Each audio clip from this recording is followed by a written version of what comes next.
Herkese merhabalar, ben Huri. Huri Metek Mutfak'ta mutfağıma hoş geldiniz. Buzlu bamya tarifi hazırlıyorum. Tencereye biraz kıyma, biraz da su aldım. Kavurmayı bırakıyorum. 1 adet kuru soğanı yemeklik olacak şekilde doğruyorum.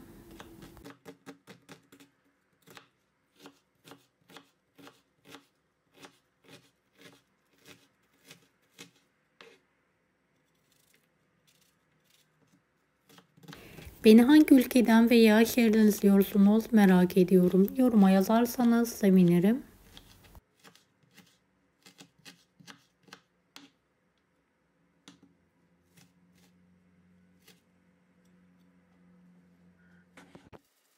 Evet, kıymam yumuşadı.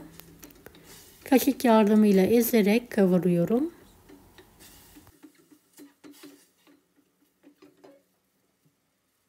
Biraz sıvı yağ ekliyorum ve kavurma işlemine devam ediyorum.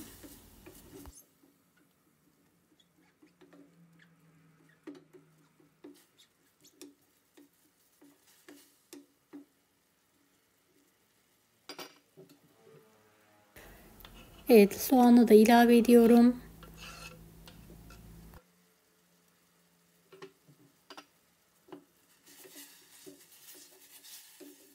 Karıştırarak kavuralım.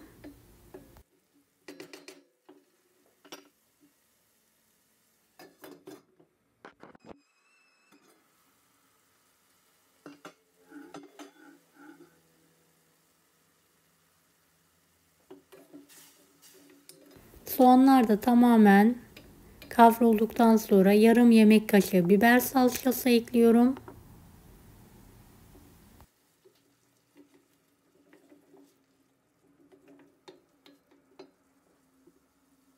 3 yemek kaşığı domates suyu.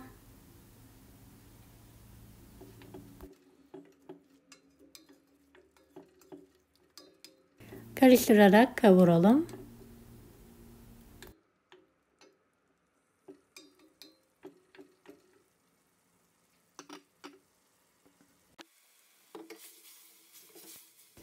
Evet, bir miktar su ilave ediyorum. Suyunu damak tadınıza göre ayarlayabilirsiniz.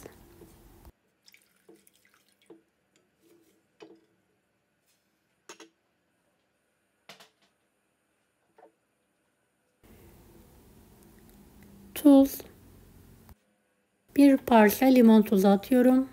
Limon varsa yarım limon da sıkabilirsiniz.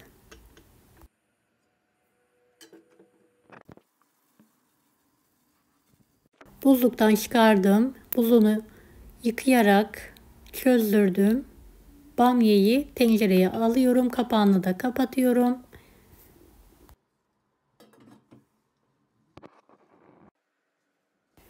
Evet, şöyle dağılacak şekilde olduğunda karıştırıyorum.